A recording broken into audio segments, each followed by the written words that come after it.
हाम्रो च्यानललाई सब्स्क्राइब गरी लेटेस्ट अपडेट पाउनको लागि बेल आइकनलाई क्लिक गर्न नभुल्नुहोला। यदि तपाईँ एउटा टिकटक कन्टेन्ट क्रिएटर हुनुहुन्छ या तपाईले भ्लग बनाउनुहुन्छ भनेपछि तपाईहरुको लागि चाहिँ एकदमै राम्रो मोबाइल नेपाली बजारमा लन्च हुने तयारी गरिरहेको छ, जसको बारेमा मैले अलरेडी नै हैन भिडियो बनाइसकेको छु। सायद तपाईहरुले त्यो भिडियो हेर्नु भएको होला। One of the best mobile भन्छ, जुन चाहिँ अन्डर 40,000 रुपैयाँको चाहिँ हामीले कुरा गर्ने हो भने एकदमै राम्रो चाहिँ मोबाइल रहेको छ, जुन तपाईले हैन टिकटकको लागि या चाहिँ भ्लग बनाउनको लागि या मोबाइलबाट तपाईहरुले अरु पनि भिडियो क्याप्चर गर्नको लागि चाहिँ एकदमै राम्रो रहेको छ। फोटोग्राफी र भिडियोग्राफी गर्नु चाहिँ तपाईहरुको लागि चाहिँ एकदमै राम्रो मोबाइल चाहिँ छिटै लन्च हुने तयारी गरिरहेको छ, जो भिभोको तर्फबाट रहेको छ। सो यसको बारेमा मैले अलरेडी भिडियो पनि बनाइसकेको छु। प्राइस कति हामीले कुरा गर्ने चाहिँ अन्डर 40,000 मा चाहिँ लन्च हुने तयारी गरिरहेको छ। 50 मेगापिक्सलको तपाईले सेल्फी क्यामेरा देख्न सक्नुहुन्छ, साथै 64 मेगापिक्सलको मेन क्यामेरा रहेको छ र क्यामेरामा चाहिँ उनीहरुले चाहिँ एकदमै धेरै चाहिँ फिचरहरु पनि एड गरेको छ। जस्तै ब्लगरहरुको लागि चाहिँ दुईटै क्यामेराबाट तपाईले एउटै भिडियो रेकर्ड गर्न सक्नुहुन्छ, फ्रन्ट र ब्याक। That's a great. अनि यसको साथसाथ जुन तपाईले युट्युबमा भिडियो बनाउनुहुन्छ भनेपछि तपाईको लागि चाहिँ क्यामेरा चाहिँ फ्रन्ट क्यामेराबाट पनि तपाईले भिडियो क्याप्चर गर्न सक्नुहुन्छ। 50 मेगापिक्सलको रहेको छ। टिकटक लभरहरुको लागि त बबाल रहेको छ। सो हैन जानुस् हेर्नुस्, एक्चुअली चाहिँ दामी चाहिँ फोन रहेको छ हैन। स्पेशल चाहिँ कन्टेन्ट क्रिएटरहरुको लागि म भन्छु इजी टु क्यारी, बट यस छिटै नेपाली बजारमा पनि लन्च हुने चाहिँ तयारी गरिरहेको छ।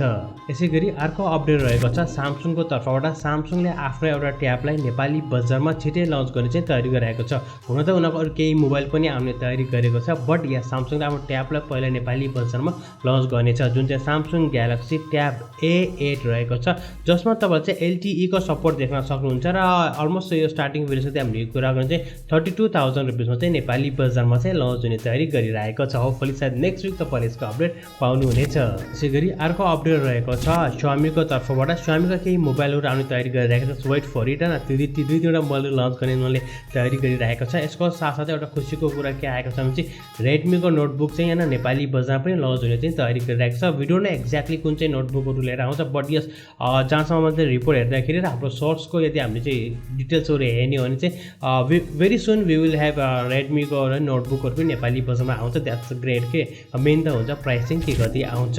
अर्को अपडेट रहेको छ OnePlus Nord सिरिजबाट। अर्को एउटा OnePlus Nord सिरिज इन्डियन बजारमा चाहिँ हैन ब्लास्ट भएको छ। एक्चुअली इन्डियामा चाहिँ 3-4 नोटहरु चाहिँ ब्लास्ट भइरहेको छ। आई डोन्ट नो एक्चुअली कम्पनीले केही रिस्पोन्स पनि काट्दै राम्रोसँग दिएको छैन, अनि मोबाइल पनि बम दिपावली चाहिँ भइरहेको छ, 4-5 वटा चाहिँ गइरहेको छ। आज फेरि अर्को एउटा चाहिँ ब्लास्ट भएको चाहिँ रिपोर्ट चाहिँ बाहिर आएको छ न।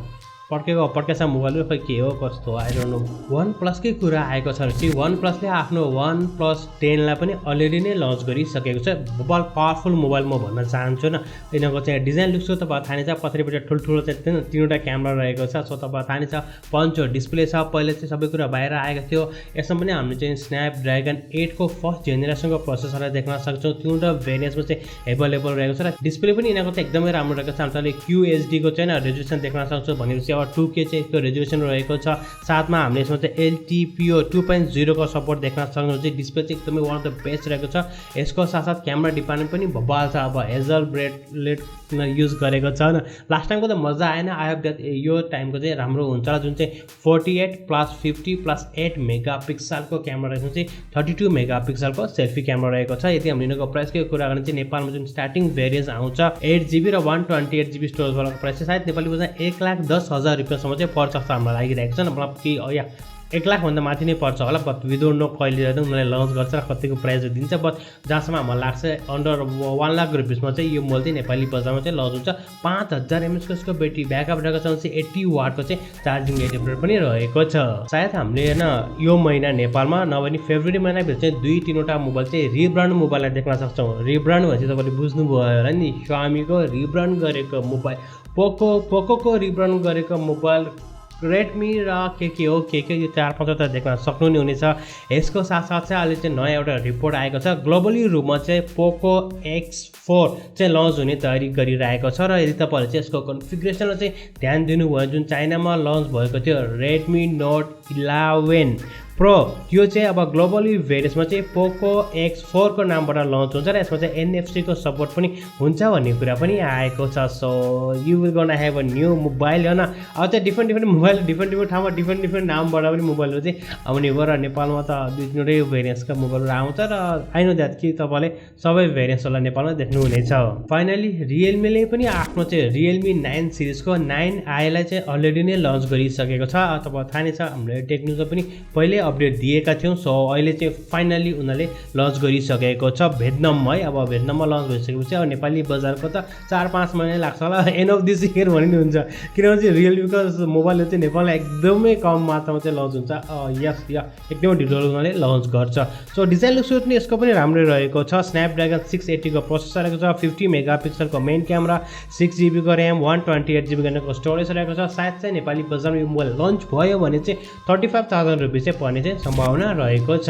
फाइनली ओनरले पनि आफ्नो फोल्डेबल मोबाइललाई अलरेडी नै लन्च गरिसकेको छ र मलाई जहाँसम्म लाग्छ सायद हामीले यो मोबाइललाई नेपाली बजारमा पनि देख्न सक्नेछौँ र ओनर नेपालले चाहिँ फर्स्ट इयर तिनीहरू चाहिँ लिएर चाहिँ आउनुपर्छ। किनभने चाहिँ डिजाइन लुक्स चाहिँ एकदम बबाल रहेको छ, मेन चाहिँ उनीहरूको क्यामेराहरू चाहिँ बबाल क्यामेरा रहेको छ र यस उनीहरूको पहिलो होइन फोल्डेबल मोबाइल हो V होइन म्याजिक V चाहिँ एकदमै राम्रो रहेको छ। हेर्दाखेरि चाहिँ सेम हो जुन हामीले पहिला देखेका थियौँ न, तो थाहा नै छ नि कस्तो रहेको छ। सो त्यस्तै रहेको छ, बट यसको क्यामेराहरू चाहिँ बबल रहेको छ। प्रोसेसर चाहिँ हामीले कुरा गऱ्यो भने स्न्यापड्रागनको 8 फर्स्ट जेनेरेसनको प्रोसेसर रहेको छ, 8GB र 12GB को र्याम रहेको छ, 256GB को स्टोरेज रहेको छ। साथमा चाहिँ ओलेड डिस्प्ले रहेको छ, 50+50+13 मेगापिक्सलको क्यामेरा रहेको छ, 48 मेगापिक्सलको चाहिँ तपाईले चाहिँ सेल्फी क्यामेरा देख्न सक्नुहुन्छ। डिजाइन लुक्स एकदमै राम्रो रहेको छ। अब कुरा गरौँ हामीले प्राइसको, प्रत्येक हामीले कुरा गर्ने जुन स्टार्टिङ भेरियन्स रहेको छ नेपाली बजार चाहिँ 1,80,000 to 90,000 रुपियाँमा चाहिँ लन्च हुन्छ जस्तो चाहिँ हाम्रो लागिरहेको छ। किनभने चाइनामा लन्च गरेको छ,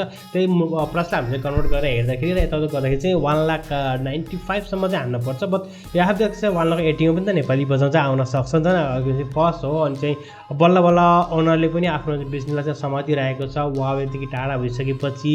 सो धेरै कुराहरू चाहिँ उसले गर्नुपर्छ र आई होप द्याट कि प्राइसहरू चाहिँ उनीहरूले चाहिँ एकदमै राम्रोसँग चाहिँ मिलाएर लिएर आउँछ होला। सो अब हामीले कुरा गरौँ गेमको बारेमा यदि हामीले कुरा गर्ने चाहिँ आज हामी चाहिँ हाम्रो गेमिङ च्यानल जुन थापा काजीमा लाइभ गएको थियौँ, सरी बिकज अफ इन्टरनेटले गर्दाखेरि चाहिँ त्यहाँ चाहिँ राम्रोसँग लाइभ भइरहेको थिएन र अलमोस्ट 40 मिनटपछि म चाहिँ लाइभलाई चाहिँ ड्रप गरेको छु। सो आई होप द्याट कि म अब चाहिँ प्रिमियममा आउँछु होला, लाइभमा आए पनि तपाईँसँग चाहिँ कुराहरू भइराखेको हुन्छ। एक दुई some issue in internet connection त्यस्तै छ नेपालको, त थाहा नै छ। अर्को चाहिँ इपिकमा एउटा फ्री गेम रहेको छ, तपाईँ गएर चाहिँ क्लाइम गर्न सक्नुहुनेछ।